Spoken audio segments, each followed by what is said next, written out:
कई कई फोटो आप देखेंगे तो इनके समर्थक कहेंगे कि मोदी जी शेर हैं, होंगे, हम तो इंसान हैं। और आप ये सवाल लेकर के क्यों आते हैं, मोदी नहीं तो हु? मोदी नहीं तो हु ये कहां से आ गया? तो हम लोग नेहरू जी के बाद ही पूछते नेहरू नहीं तो हु, इंदिरा जी के बाद पूछते इंदिरा नहीं तो हु। उस वक्त तो नहीं पूछ रहे थे, हु नहीं कर रहे थे। अभी ये हु क्यों कर रहे हैं? Who is this Amit Shah? Who is this? How can he से कि वो जो है 50 साल देश में राज करेंगे? और ये राज करेंगे क्या होता है? आप अकबर के औलाद हैं कि आप राज करेंगे? देश में राजतंत्र चल रहा है। ये कॉन्फिडेंस कहां से आता है? ये ईवीएम वाला कॉन्फिडेंस तो नहीं है। मैं बार बार सोचता हूं, मैं सवाल नहीं खड़ा कर रहा हूं।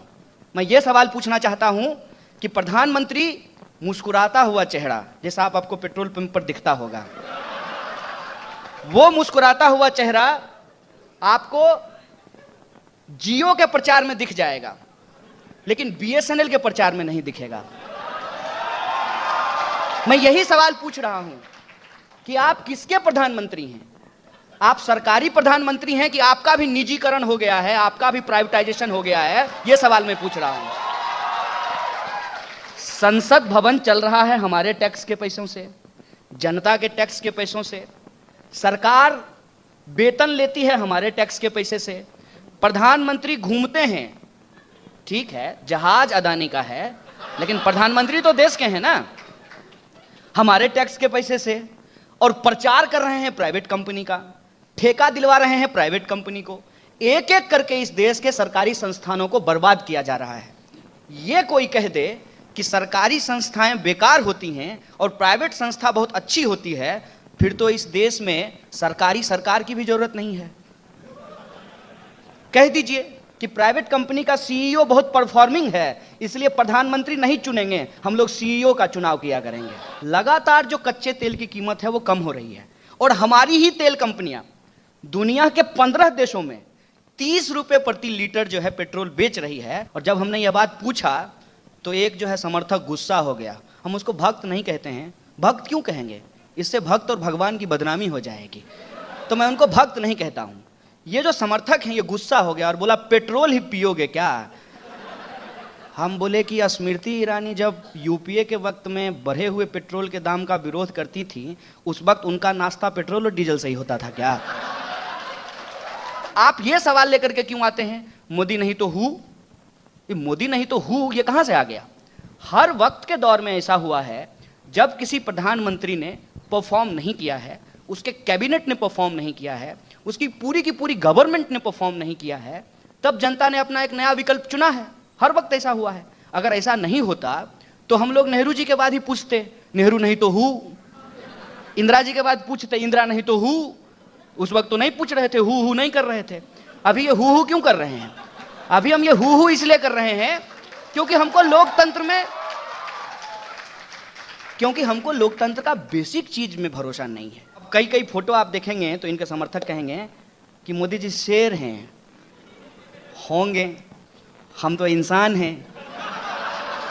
और आपने कभी शेर को, किसी इंसान को गले में जंजीर बांध करके मॉर्निंग वॉक करते हुए देखा है?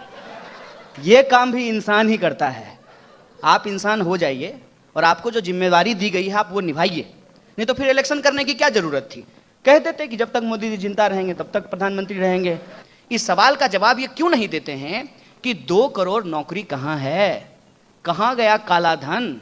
लाल किला से खड़ा होकर के झूठ बोलते हैं। इनका नाम तो Guinness book of world record में होना चाहिए। ये तो वही बात हो गई ना कि एक माँ ने जो है अपने बच्चे के लिए पतलून खरीद करके लाया, पतलून थोड़ा छोटा हो गया, बच्चा जब उसको पहना तो पता चला कि पतलून छोटी हो गई है। तो माँ जो है बच्चा को समझाने लगी, बेटा आजकल यही फैशन है, आमिर खान को नहीं देखे हो? माने धोती फटी हुई है तो धोती से जो है रुमाल बना करके आप उसके रुमाल होने के फायदे गिना रहे हैं। जो वादा आपने किया था वो तो नहीं हुआ, काले धन वापस नहीं आए, आतंकवाद की घटना नहीं रुकी। ये जो हो रहा है इसका मतलब यह है कि नोटबंदी विफल हुआ है। और जीएसटी की तो हालत पूछिए ही मत। जीएसटी की सफलता के बारे में यदि कोई आपको कहे कि नहीं सफल हो गया है, उसको पकड़ करके किसी भी रैंडम बाजार में किसी दुकानदार के सामने खड़ा कर दीजिए, वो आदमी उस वक्त डेमोक्रेसी में भरोसा नहीं दिखाने वाला है। किसी भी छोटे दुकानदार से जो है, छोटे व्यापारी से, छोटे उद्योगपति से आप उनका दर्द पूछ लीजिए। बेचारा मारवाड़ी लोग ट्रेडिशनली इनको वोट देता आया था, अब वो भी कह रहा है कि ठगा, मतलब व्यापार में हम दूसरे को बेवकूफ बनाते थे, ये जो है सरकार में हमको बेवकूफ बना दिया है। जीएसटी फूस, नोटबंदी फूस, 2 करोड़ नौकरी मिल रही है किसी को, 2 करोड़ नौकरी फूस। तो अब ये क्या कर रहे हैं, अब ये कह रहे हैं कि हम तरह तरह का योजना लागू कर रहे हैं, बता नहीं रहे हैं कि योजना क्या है, उसका डिटेल नहीं बताते हैं।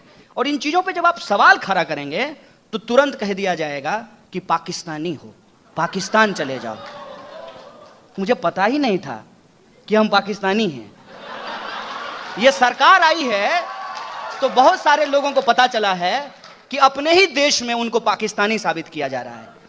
मीडिया की हालत आप देख लीजिए, जो सवाल पूछता है उसको कहता है पहले चुप हो जाओ, नहीं मानता है तो कहता है ठीक है नौकरी से बाहर जाओ, तब भी नहीं मानता है, आकाश की तरह जो है यूट्यूब चैनल बना लेता है। आएगा किसी दिन आएगा लोकतंत्र का हिसाब लेने।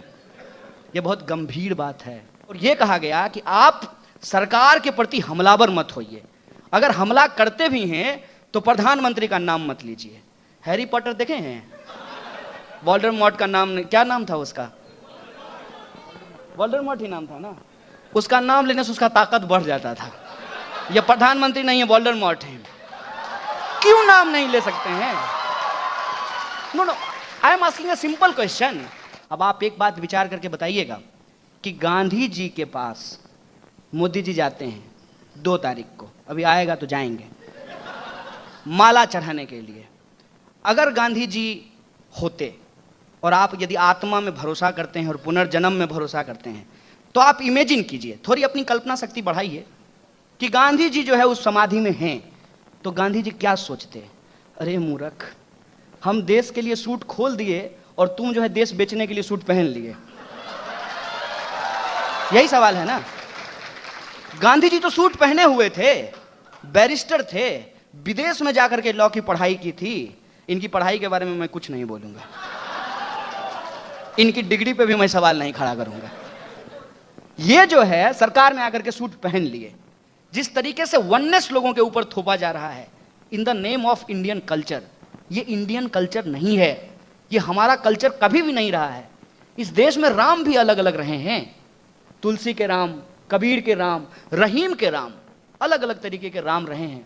और ये जो हमारी विविधता है, इस विविधता को खत्म करके दरअसल ये राम के नाम पर नाथूराम की संस्कृति हमारे ऊपर थोपना चाहते हैं। इसीलिए मैं आप तमाम लोगों से ये अपील करने आया हूं कि मैं एक तरफा बात नहीं करूंगा, आप भी बोलिए। मैं जो कहता हूं यह जरूरी नहीं है कि आप हर बात से सहमत हो जाइए, लेकिन मैं आपको एक भरोसा दिलाना चाहता हूं कि मैं हमेशा आपके इस असहमत होने के अधिकार के साथ खड़ा रहूंगा। इन्हीं शब्दों के साथ मैं अपनी बात को खत्म कर